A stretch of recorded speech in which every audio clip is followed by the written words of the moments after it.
Welcome to Beyond Birth Trauma, From Burden to Brilliance, where we uncover the powerful truth about your beginnings and how they've shaped your entire life.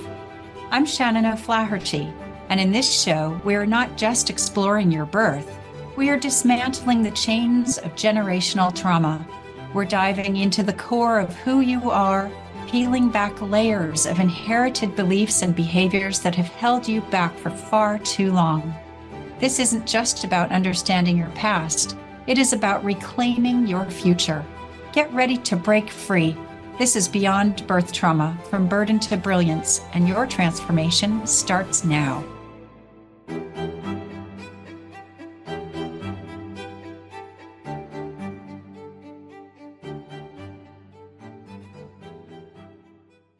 Hi, everybody. Welcome. Thank you for tuning in live. I'm Shannon O'Flaherty, and I'm very excited to have Dr. Michelle Perrin with us today.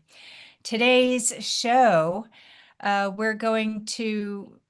Michelle is going to reveal why the 100-year-old 12-step model for AA might be keeping people stuck in shame, how intentional drinking and amino acid therapy are creating breakthroughs that science can back up, and why the bravest thing you can do is to stop leading with your worst moment. If alcohol, identity, or simply feeling whole again matters to you or someone you love, this conversation will change how you see recovery forever.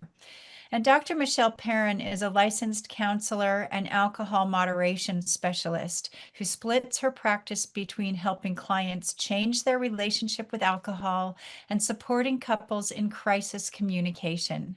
She's trained in amino acid therapy and functional medicine nutrition and has spent decades in both inpatient abstinence-based treatment and outpatient moderation coaching. Her integrative approach addresses the neurochemical, mindset, and identity layers of addiction, and she has never had a couple divorce on her watch. Welcome, Dr. Michelle. It's so nice to have you with us today. Thank you for Hi, being Shannon. here. It's so great to be here. I'm excited for our conversation and to get the word out that there is another way. There is another way. So, Michelle, you've worked on both sides of the addiction field, traditional abstinence-based treatment and moderation. So, can you take us back to the beginning? Like, what first drew you into this work? Well, a long time ago, what seems like a galaxy far, far away, I married an addict, and I was married for just 2.5 years. I was very young. He was my college professor, and he was also an alcoholic. A long story short, 2.5 years, we divorced. 8 years later, I thought I had healed. I had sorted this out, and I married a second person who also turned out to not only be an alcoholic, but also a drug addict.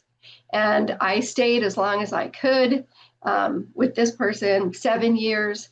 But I had to go to Al-Anon to sort of work my way through all of that to self-heal. I didn't have any money after the divorce from him in 7 years. And so I had to start from scratch alone with 2 children to raise on my own. And so I learned how to recognize what narcissism was. And that's what I worked on for many years, to be able to feel self-esteem and self-confidence again. It's interesting tracking things back to our own birth imprint, why we would attract certain people. And most of us know that attracting narcissists, they're very attracted to empaths. Yeah. But why do you think that you attracted the alcoholic thing? Did you have a problem drinking, or did somebody in your family? Well, the only where, because we have to, trace that when we're working with the sponsor in Al-Anon. And what I discovered, realized was that my grandfather on my mother's side was an alcoholic, but it didn't travel. I couldn't find it in my dad's side. I couldn't find it, in family members, brother, sister, like nobody had that issue.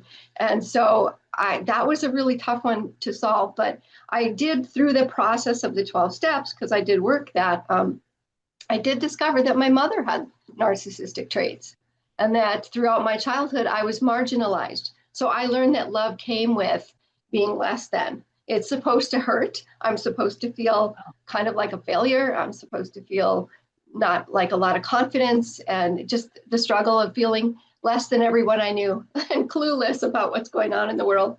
And Wow, so, that's sad. I think a lot of people can relate to that because our parents, they're just the grown-up versions of their child wounded selves unless they've healed that. And interesting about your grandfather that you couldn't find alcoholics anywhere, but this is where the epigenetics really play in that, you could be holding a piece from your grandparents or your great grandparents or somewhere else along your family line. It does travel down. and the behavioral inheritance as well. My Oh, grandfather being an addict, my mother was also codependent. So she grew up being codependent. So she taught us all three of her children how to be codependent, inadvertently, unintentionally. yeah. Wow. Yeah, that's really important because addiction, it doesn't just have to be, oh, an alcoholic. It could be any kind of addiction Yeah, from shopping to gambling, any kind of addiction, absolutely. addictive behavior.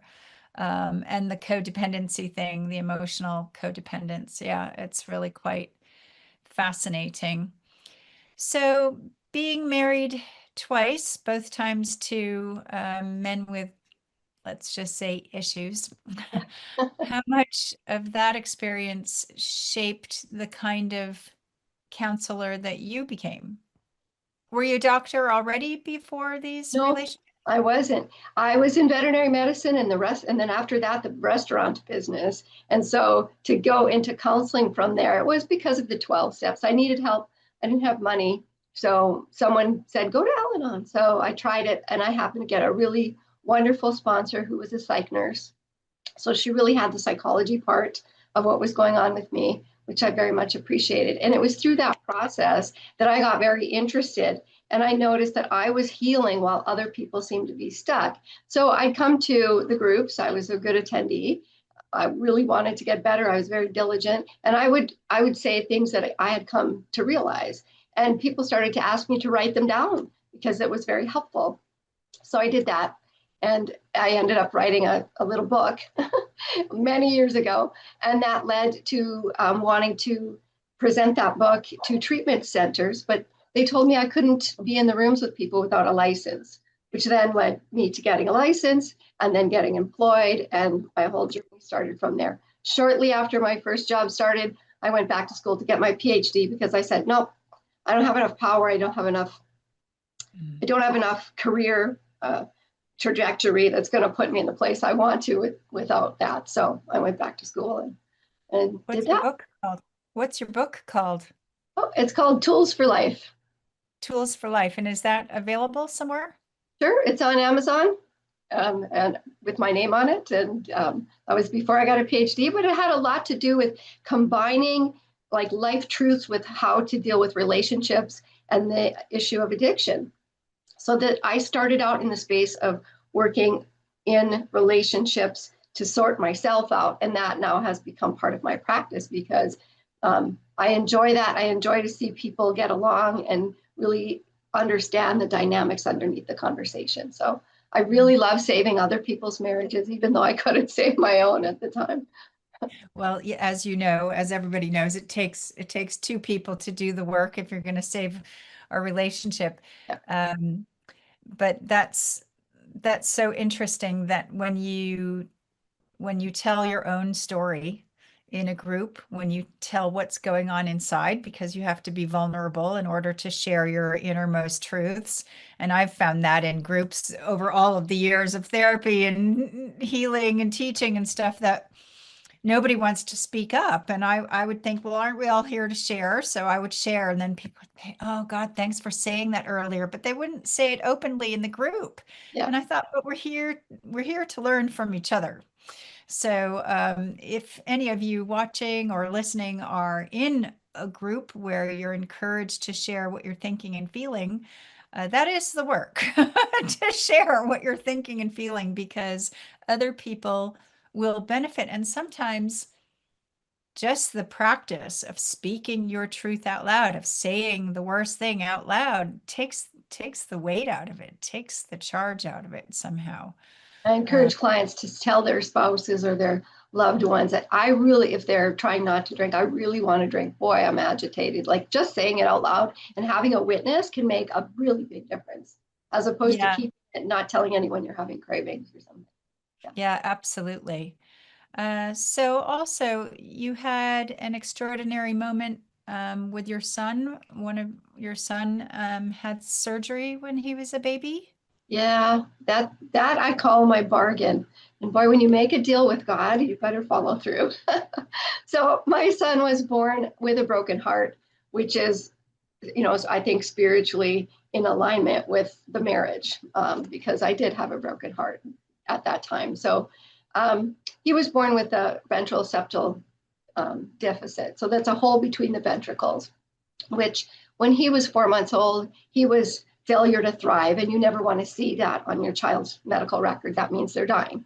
And so he was scheduled for surgery in late August. And when he was diagnosed with failure to thrive, or that, labeled with that, they moved the surgery up to be right away. So we had to go. I took my 6.5 pound baby to Children's Hospital, where they had to open him up.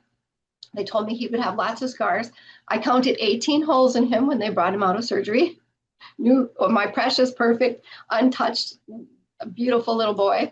And so when they took him into surgery, they repaired the heart. They have to stop the heart, and they have with a solution, and then they have to run the pump to move the blood. And he doesn't have very much because he's 6 pounds. And so during that process, when they fixed the problem, for the most part, they thought they may have caught a vessel to the liver, which then engorged, and it was too big to fit back into the cavity. And the doctor came out and said, "There's a problem." And my heart just dropped. Like I was beside myself. I was already hardly breathing during the process. It was a 5-hour surgery. And so at that point, I turned to God. I was raised Catholic. I wasn't practicing, but I went to the church, the little chapel they had there, and I sat there and I cried. And my aunt came. She had passed away. My aunt seemed to be there with me. She was my mother's closest sister. She put her arm around me, and I said, "I don't know if he's going to live. I'm so worried, and I'm just going to wait." And so I felt as though she put her arm around me and said, "Well, nous attendons," which means we'll wait, and I'll wait with you. And during that time, I said, whatever you want me to do, God, if you save my son, you're begging to have your child come out of this alive. And he did. Within moments, inexplicably, they didn't do anything different. They just waited. All of a sudden, the liver just started to empty and was able to go back into the cavity, and they sewed them all up. And I brought my little boy home with a zipper in the front and 2 drain holes. And he was so tiny on that full-size bed in recovery, and he had a nurse standing at the end of his bed 24/7 for the first week. And so it was a pretty intense thing. And A I had hard made way. promises, right? Yeah. So your son is now grown? My son is grown now. He's 29, and he's getting married tomorrow. So I'm Oh, excited. Yeah. yay. Oh, Yeah. yay. Yeah. Congratulations. So, yes, I mean, I understand the making a deal with God. Obviously, if your baby is, well, if anything's wrong with anybody's baby, that's the worst thing in the world. And so, yes, you're going to make deals with God, but we all do know that you don't need to make a deal with God, that God is always working for you. Right. Right. Right. And back then I Obviously, had more of a Catholic sort of, you know, traditional, because I went to Catholic school as a kid, and that was the idea. And I think it does stem from my childhood. But I didn't follow through because I was in a tough marriage, and I was trying to run restaurants at the time, and a lot got in the way. And it wasn't until my son was 5 that the storm really started, and that's when I divorced. I had to move out, and I had a restaurant we lived in, and I lost the restaurant. And that's when I found myself on my knees at the end of my bed one night praying. And I realized that I had to change my life because I hadn't followed through with the promise that I made, that something had to change. And so I guess I prayed my first prayer, true prayer was, if, if this is not for me, then change me, change my life, whatever that meant. And that's the next day I got introduced to Al-Anon and my sponsor, and I began to learn and grow. And then that became a license, and that became a PhD. And it's almost 20 years later, and I love my job. it's so interesting because humans only change when the fear of staying the same becomes greater than the fear of change. I Yes, heard that absolutely. once many years ago, and I thought, wow, that's really true. Like we have to hit face against the cement where we cannot go any lower Yeah. before we start to come back up and change our way, or we And we die. have no answers. We've that Yeah. surrender piece is about I have looked under every rock and I cannot find the answer to why this is I'm suffering so much. And it was Mhm. that then when I allowed other people who had the same vision to introduce me to new ideas, which was so what I needed that so badly. It was like my sponsor was a second mother and provided for me the things that I really needed, the validation, the being seen, the that a Mhm. girl, good job, that sort of stuff. Yeah, no, I like that. Also the that a girl, good job, because I think we all need to pat ourselves on the back all the time. That we all like to think that we're superhuman sometimes. And why am I not getting this? Why am I not moving along faster? Why am I not earning more money? Why don't I have this? Why isn't this happening? Blah, blah, blah, blah, blah. But all of it is self work, self development work, going inside, making peace with another piece of yourself that needs to be healed or whatever. And whenever you notice any one good thing, it's time to go, well done, well done, well done for not pushing through today. Well done for meditating. Well done for having a 10-minute power nap, right? Right. It's like celebrate yourself all along the way because nobody else is going to celebrate you for you. You've Yeah. got to celebrate you. Yeah. So you've said that the abstinence only model is a barrier to wellness. And that's a pretty bold claim for a lot of people, especially people in AA. I happen to agree with you. But what does that barrier actually look like in the lives of real people that you know and have worked with? Yeah. So the first half of my career, I worked in all levels of residential care and aftercare and follow up and outpatient and inpatient adolescent detox. So I was really involved in the abstinence-based model. And what I noticed there was there are rules. There are very strict rules. Quit today, quit entirely, and that's your first day, right? And then you count from there. So it's rigid that way. So we get in our minds, and it's well disperse this information to families. Like if you have a drinking problem, the only way to do it is to quit. That's true for some people, but not for everyone. But everyone thinks that's true for everyone. Like that's the only way. But what happens is when you start counting your days, if you have a day where you slip and you have a drink, that's considered a relapse. We have a special word for that. And that becomes my first failure or my second failure on top of all the stuff I did while I was drinking or using a drug. Now I can't even stay straight. Now I go 3 months and I relapse, and I go 3 more months and I relapse. A special word. Every time that special word happens, what I noticed with my clients was they got more and more and more despondent, more demoralized, more feeling of a failure, even, saying I'm a piece of, you know, SH. Like My I'm client last week was cursing all over the place. I think it's okay. yeah. So it becomes they get lower and lower and lower, which as a counselor, the lifeline has to go out deeper and out farther and farther because they drift. And the family gets more and more upset, more and more indignant because now you're in treatment and you shouldn't be doing that. And you've got a counselor and you've got medications and you shouldn't be doing that. So every time there's a slip, there's a self-righteous factor that comes in with the family that lays blame and isolates their loved one and maybe gives them the silent treatment, or there's another argument, when are you going to change? And even if someone is walking that walk and they've done really well and it's 11 months in and they slip, the family does not even recognize, nor does the field recognize that you've had 11 months of sobriety. Like, yay. No, we're Yeah. mad Yeah. because you had that relapse, and that's how we're going to crucify you. And so It when I keeps looked at you. that from a 10,000 Yeah. foot view, it was just horrific. I said, this isn't right. How would I respond? And of course, being an empath, I feel what they're feeling, and it's a catch 22, like you're in a box, and there's no right thing to do when you can't stay sober because you don't have the coping skills. And you don't even know that your brain is not running at its best because you don't have enough neurotransmitters. So when I saw all of that, I said there needs to be a better way. And when I found moderation, the Sinclair method, and then positive psychology, and then the nutrition and addiction certification with amino acid therapy, it was a game changer. And now instead of watching families fight and people become demoralized, and instead of feeling terrible every time you have a drink, all of a sudden now you can flip the paradigm in about 6 weeks. And I am so grateful that this is the way that I practice now. I mean, AA has saved most of my family, so I'm very grateful for AA. I did go through it through the program with my mother. Uh, not for me, but I went through the 12 steps just related to my life in general. I suppose I could have gone to Al-Anon or something like that, but I didn't. I just went through the steps with her.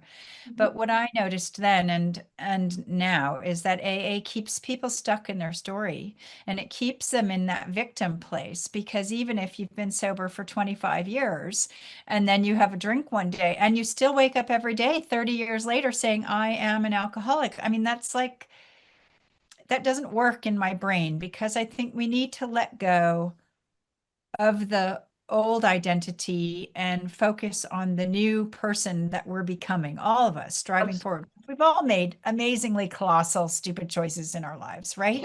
But I'm Yeah. not going to like hang on to that every day and let everybody know the first thing about me. Like, oh, guess what? And guess here's all the stupid mistakes I've made in my life. Now, would you like to meet me for who I am now, having learned a few things? Yeah. Don't Yeah. do that. Identifying yourself by your worst moment. Like I don't say Yes. it's like checking the box on a form like are you married, single, divorced? Even though I am divorced, I have never identified that way. I'm just single. I was married and now I'm single because divorce is I don't know. They don't what purpose does that serve to tell anybody that 25 years later? Yeah, So exactly. It's same another with life. the label. And the That labels are really important. In fact, shamanically, what I do every year, at least once, but usually a couple of times a year, because I run these full moon fire ceremonies, is burning labels. And this is very powerful because fire transmutes energy to light energy. And so you get a little piece of paper and you write down all of the different things that you are so that you can rip each one off individually, right? So all of the good labels too, like mother, sister, daughter, lover, best friend, shaman, teacher, healer, all the good things, because we don't want to cap our potential, and all of the terrible things too. So, shameful, say, maybe doubtful, or alcoholic if you're an alcoholic, or a bitch, or impatient, frustrated, whatever the things are that you identify with yourself. And then one by one, each thing you look at it, you blow that energy into it, and then you put it in the fire so that it burns completely, burns that label completely, and sends that identity off into the light to transmute that, I love that. because we are we are how we identify. And there's so many cultural identifiers out there, um, that we need to be very clear about what labels we're putting on ourselves. Do you want Absolutely. to speak to that a little bit more? Yeah, that reminds me of group. So when I used to work in inpatient treatment, we'd have group twice a day for 3 hours, 3 hours in the morning and three in the afternoon. That was like typical normal inpatient treatment. And then in the evening, they would have even more, but we'd all be gone and it would just be peer led or whatever. But I used to go in and say, we need to identify with something more upbeat. Not and over time, many people wear the label alcoholic as a very positive sign. I'll say that, but I'm going to still say that in the majority of the population, it's not still not a very positive word. It may be within the rooms it is, but not so much out in public. So when in Rome, so to speak. So I would go into group, and when I led the groups, and I did it 3 days a week, I would say, okay, guys, you don't have to tell me you're an addict or an alcoholic. We're sitting here in inpatient treatment. You're all living here for that. I know that about you. Tell me something else. So when we go around the room, you introduce yourself. Tell me something else that you are. And it never failed. They struggled to find any other label for themselves. Many people, without even thinking, would say, "Hi, I'm Bob, an alcoholic." Oh, I didn't mean to say that. Okay, I work construction, or I play guitar, or I gave them even like I'm a father of 3 kids, or I love to garden, or tell me if you're good with your hands, woodworking, anything. For the love of God, tell me anything else about you. And it didn't matter how many times I did that. Nobody, that never came naturally or easily to them. They had a complete disidentification with the positives about themselves. And I think it's because it's either long-term childhood wounding, and added on top of that, the addiction, which also gets family angry, which pisses off friends, so it was the accumulation. And then the only wellness they knew was to identify their name in that label. And it was so frustrating because I wanted to know what they were most proud of. And because I was always naturally slanted towards the positive with my clients, because they were yelled at by everyone else in the world. I didn't need to do that. Well, So, I think so hard. most people turn to alcohol or any other addiction, usually because they're escaping from feeling something Mhm. or remembering something or tuning in or tapping into something. And so if the thing that's made them drink in the first place is their worst kind of pain, they've been carrying that around their whole life, which is a feeling of worthlessness and huge amounts of shame. And so, if that's what you're presenting to the world every day, the worst side of yourself, where does that leave you space to focus on all of the potential and on all of the goodness that you are, that everyone is? Absolutely. In the coaching world, there's a fundamental difference. Instead of using, you're going to go to therapy and we're going to talk you to death kind of thing. We actually move in the energetic field, and we also work in the positive focus forward. So we talk. The word that's used is transformation, healing, and transformation, and those two words are not really used when I was working under licensed work in inpatient treatment. And so I think when people get stuck with that label, they're not experiencing complete transformation. Maybe their whole life has gotten better, and they're still going to meetings, and they're considered old timers at some point, which is fine, but have they really had the transformation, the self-identity that is no longer attached to the struggle they've been through, but instead to the growth that they have been through? And maybe Mhm. that's part of the part that isn't said maybe in the AA rooms or the Al-Anon rooms, but I didn't care to identify myself as a codependent person over time. I was like, Do enough. you think that, do you think, because I know AA has helped lots of people and a lot of people absolutely swear by it and think it's the Yeah, best thing ever. And it saved a lot of my loved ones. So go team, even though I have my own feelings about the depths of it. But do you think that AA and full abstinent programs like that could use a rewrite at this point in time? maybe a little more modernization. I know that we don't have to change the whole thing, because personally, I went through Al-Anon. That started my process, and thank God for the good um, sponsor I had, because I absolutely loved it. I knew everything on the back of my hand. I worked really hard. I was diligent. I read the extra books that were the foundational books before AA. I read the book backwards and forwards. And like, my life was very much that 24/7 for a good 3 years of my life. And I don't regret that. I think it does have a place. It's powerful if you do the work, if you work it, and it works. It works if you work it, I guess we used to say. And so I think it's certainly very good, and it's helped a lot of people. And it's the mainstream thing to do. But what called me was to go off the beaten path and take care of the other 80% of people who will never go to treatment, who will never want to label themselves, who will never show up in a room full of strangers and bare their souls, who just are much more private, and they don't want to say, they don't want the label. They want a solution, and that's Mhm. that's my goal, is to find the solution, whether they're drinking, whether they're just binging once in a while, drinking daily, or just drinking more than they want. So what happens when somebody comes to you and says, I want to moderate, but I don't have an off switch? What's actually happening in the brain, and how do you work with that physically? Because I know myself, not that I drink all the time, sometimes not for months, but I don't have an off switch. I get drunk, I'm still lightweight, get drunk really fast on one glass of wine, think immediately, oh, another glass of wine is definitely a good idea.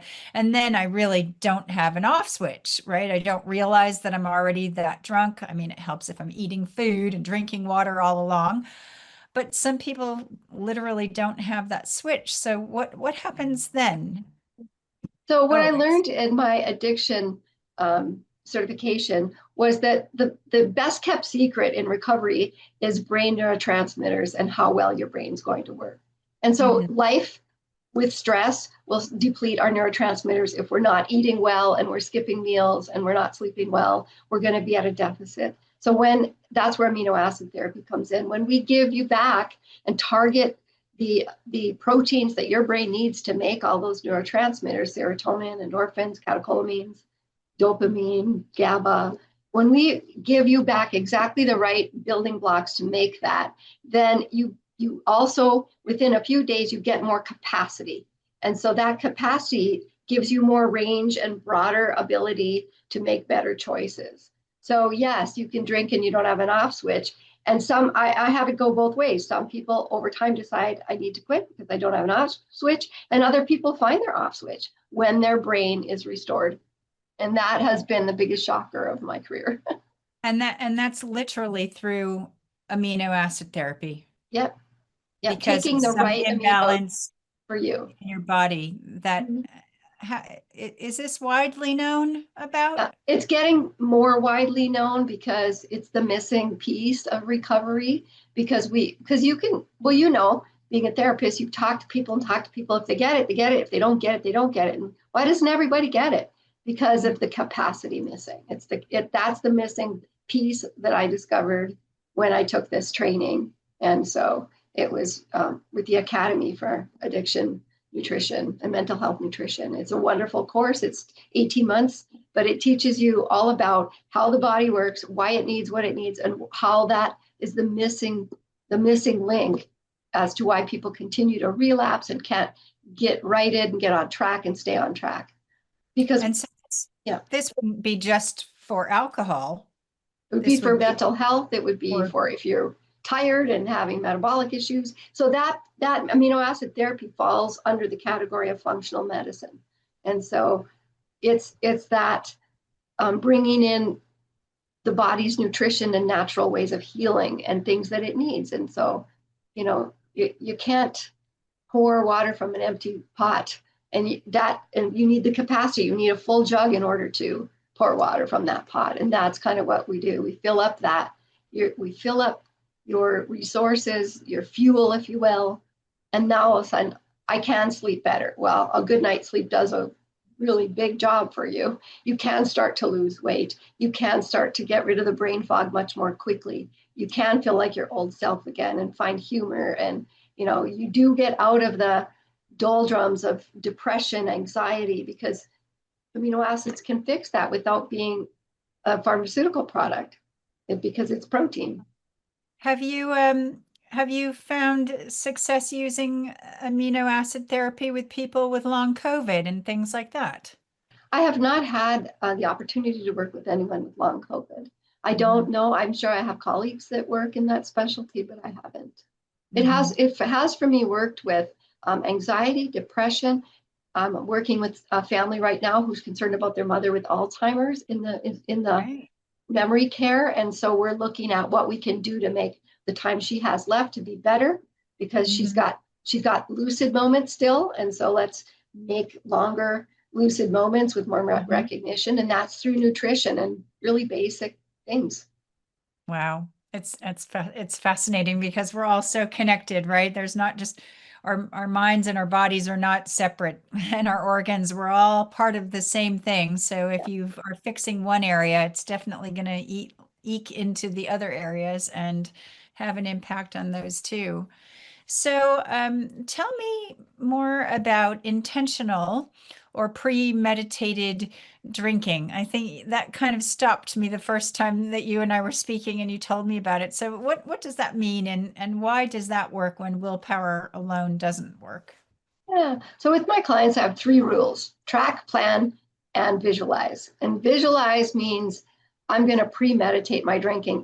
If people rely on the desire to drink by a feeling, at the end of my day, it's a habit. I'm going to say, oh, I think I'm going to have a beer. I'm going to have a glass of wine.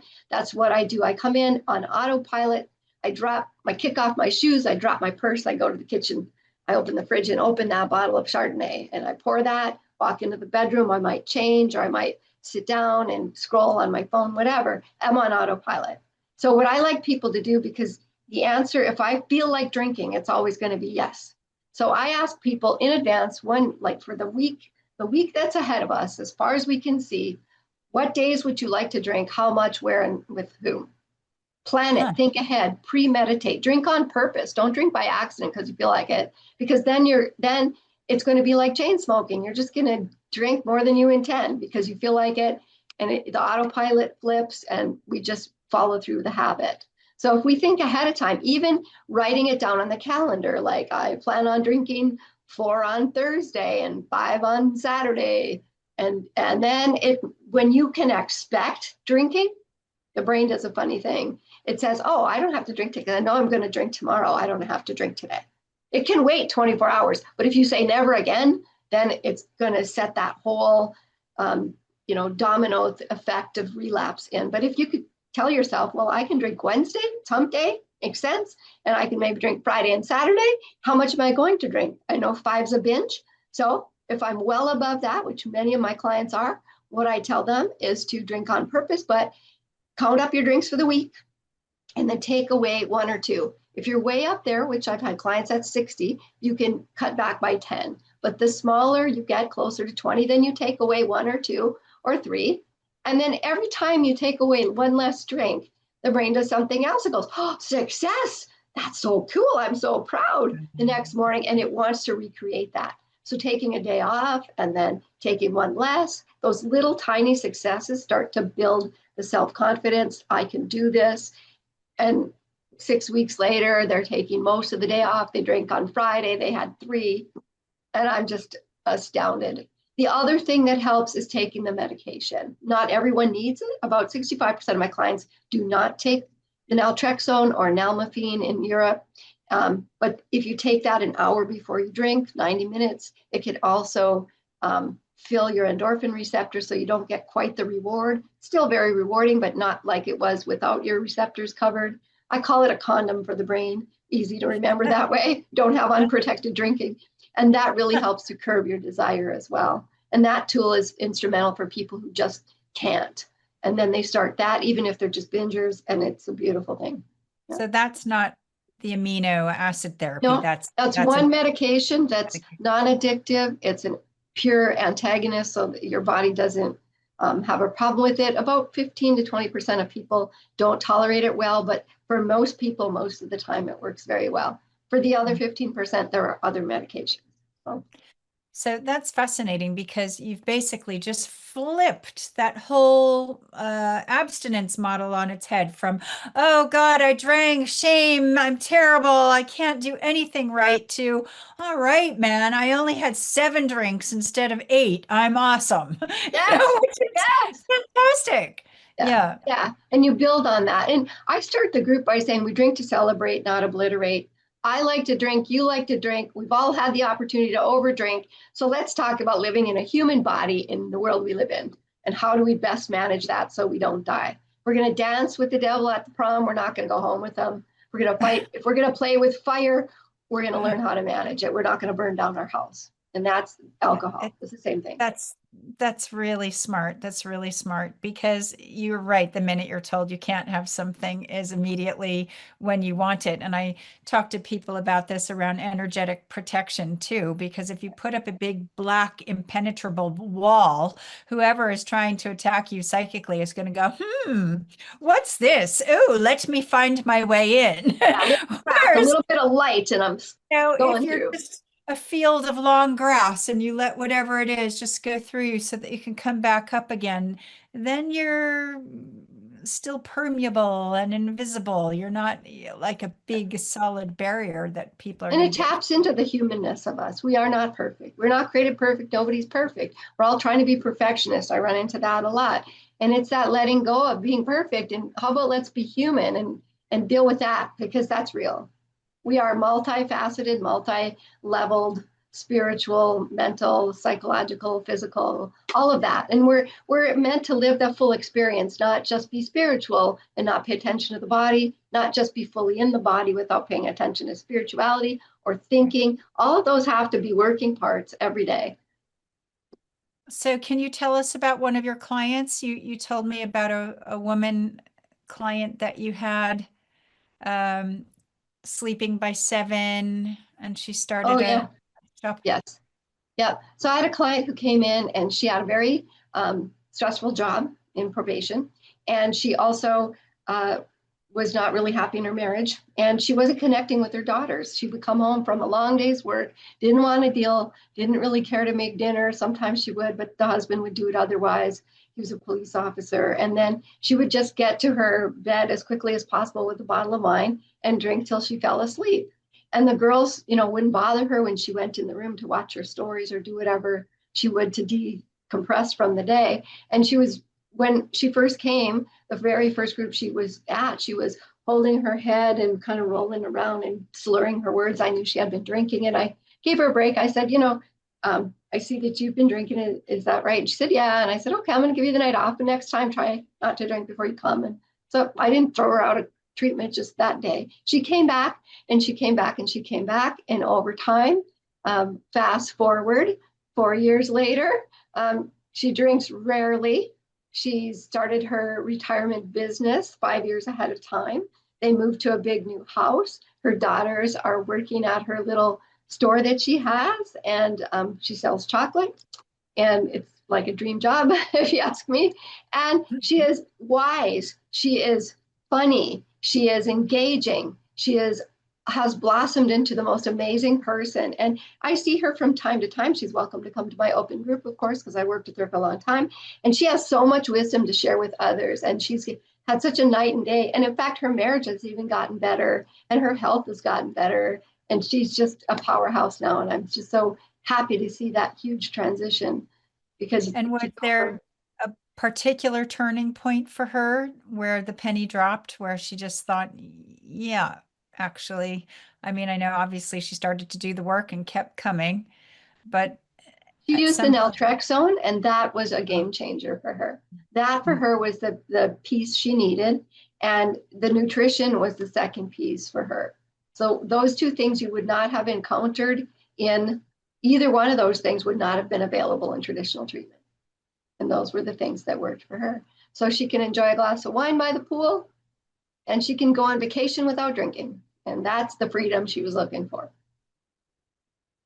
it's so interesting because often people who are turning towards alcohol to escape, they have feelings of not being enough, not being worthy enough, good enough, whatever. And then they're kept in that shame place. And they've already been told that either if they've been to an AA meeting or that's kind of mainstream that's been ingrained in all of us. I've never been to an AA meeting, but I know enough alcoholics to know how it works. And so it's like, are they willing to be worthy? Are they willing to learn how to receive enough inner love, self-love to be enough? Right? Because yeah, it's getting rid of that victim place, which your work does beautifully. So the group process allows for that because other people are at different different points in their journey. And so those that are ahead of the others and they're doing fine and doing well. I had a lady that I met the other day, and she said she was daily drinking. She said, "How many people in your group drink daily?" And I said, "Well, they all did, and no one does now." And Wow. it was like she wasn't ready to hear that. Mm. It was too overwhelming for her to realize that there are people who don't drink every day and they've come from that and they're not unhappy and they're still able to have a few drinks or a drink on their birthday, however they want to do it. You know. Can you expand on the amino acid therapy a bit and talk about, in plain English, what neurotransmitter depletion actually is and why it matters so much to addiction? So when you drink, alcohol gets into your endorphin receptors, and so that it feels as though it also stimulates endorphins. So the feel good chemical, and then secondarily dopamine will hit, and that's the one that we hear a lot about. We get dopamine hits. It's the secondary thing. It's not really the primary thing. The endorphins are. But it gives you the energy to keep going. So it's really high reward in the moment. As those chemicals flood the synapse between nerve cells, because that's how they talk, by sending information back and forth with chemicals. So those chemicals will then bounce around in that synapse, and they're long, kind of think of them as twisted glass ribbons almost, and they're chains. And when they bump up against things and they stay too long in that free space floating around, they break. And when they break, they can't be reabsorbed back into the other side. Mother Nature is a recycler, so she will reabsorb the endorphins when the feeling goes away. So they'll be absorbed and the feeling will go away because they won't stay there forever. Chasing the buzz is about trying to make your receptors stay filled with endorphins as long as possible. But Mother Nature just like, well, no, okay, we're done now. And it'll vacuum them back in. When they float around in that space, they break. She won't vacuum them back in. So then your white blood cells come along, or the glia cells will come along and clean up the broken pieces, and like clean up on aisle 8. And over time, if you keep doing that and you're not eating to support the reconstruction, which takes time, you have to eat the right combination of things to make it work, then your inventory goes down and down and down and down and down of your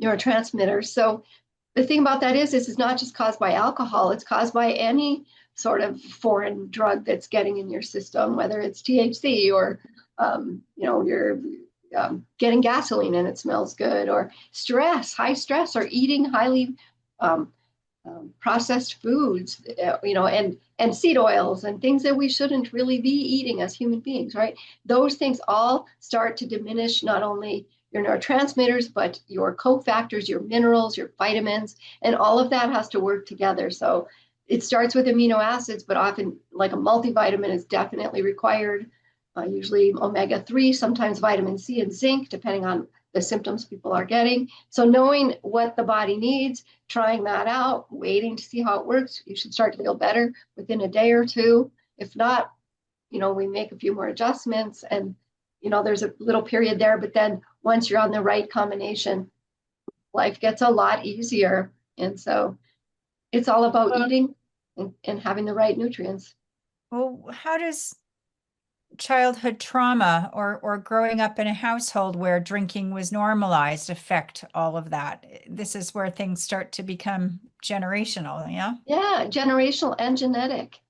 So if there's a predisposition to drinking, often families are low in serotonin. When I looked at the explanation from Julia Ross's The Mood Cure, I realized that my family was likely, especially my mother's side, was low serotonin because they had all of the symptoms of low serotonin. So when I'm coping with my mom or a husband or whatever, if I don't have enough serotonin, because from childhood, it was a predisposition to not have enough and always feel sad and have, long-term low-grade depression from the age of 10, like what, or sooner, like I just always felt sad. And that would be a symptom of low serotonin. And so and then that travels into adulthood and adult challenges and nutrition the way it is today. Food's not the same as it was 30 years ago, even.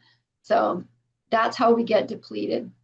It comes in the family. It can be genetic. It can be almost learned, but feeling badly all the time, feeling depressed all the time, that means my neurotransmitters are low.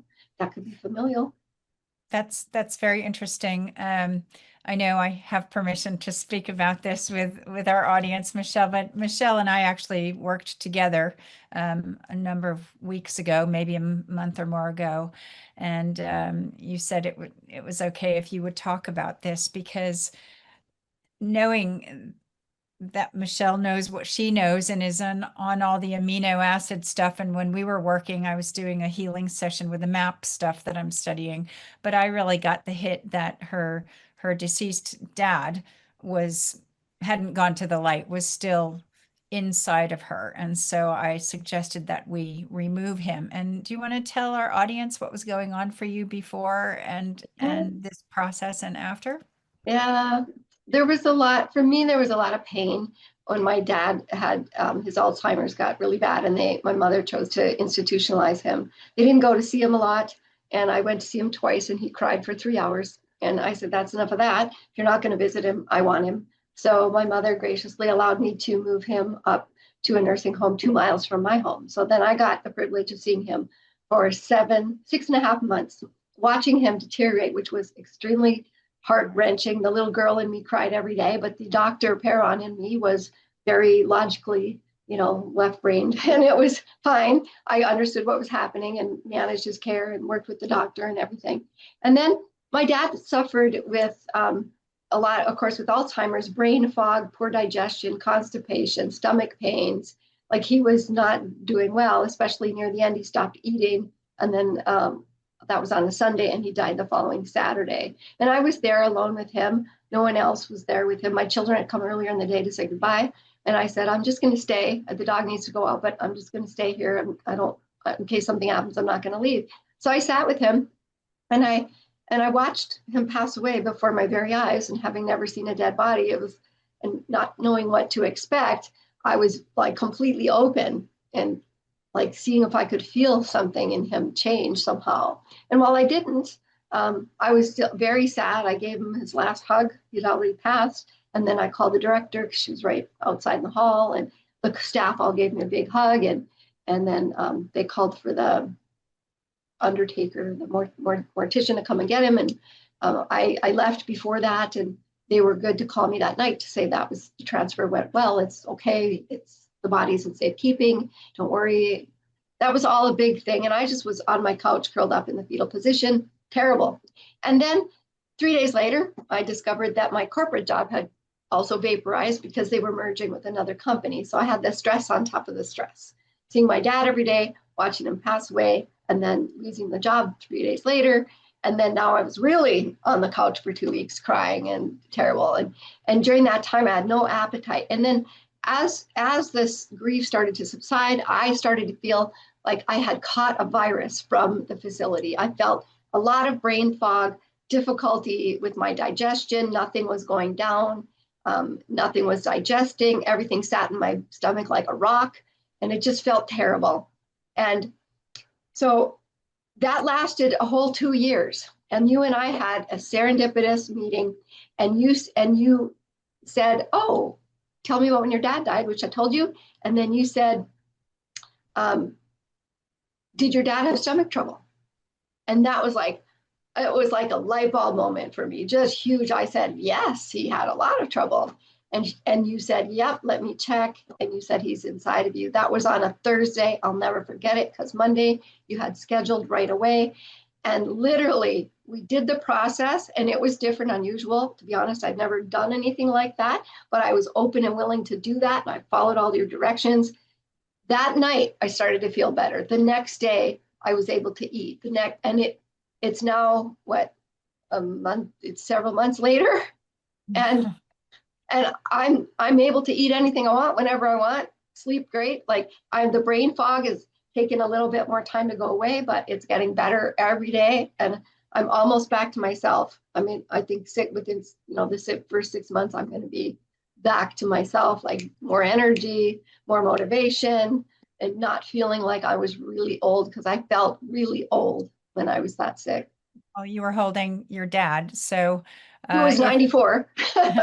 if you're trying everything, if someone close to you has passed and they've had some illnesses and they've died and suddenly you have everything that they had, there's a good chance that they didn't go to the light and maybe you need this Yeah. entity. In my world, we call it an entity extracted. So do give me a call, shannonoflaherty.com. You can find Michelle at your website is www.drdrmichelle with one L, Perron, Perron, no dots or spaces.com, and easy to book a call with me there.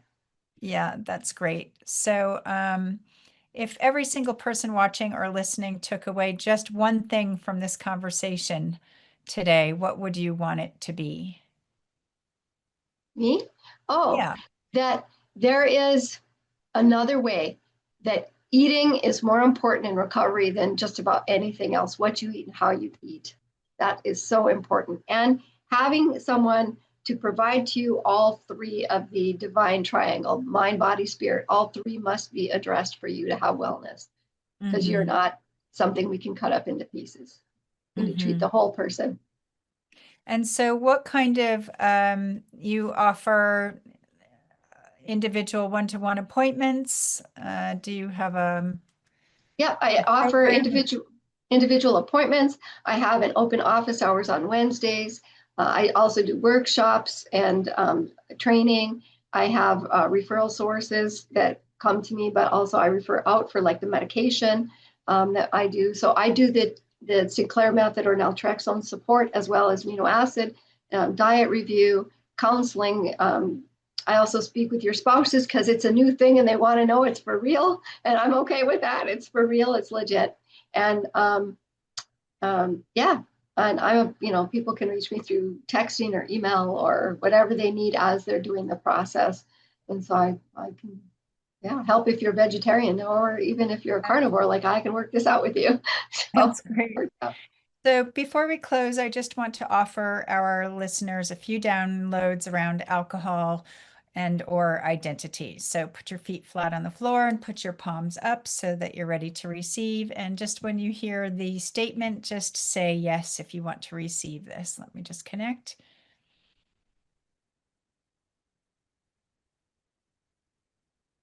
I release the belief that I am defined by my darkest moment. My brain has the capacity to heal, to restore, and to feel whole.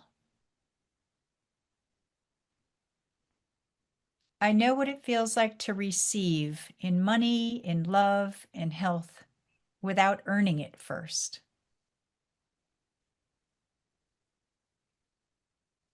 I release the label and step fully into who I am becoming now in every cell of your body and every level and plane of your existence.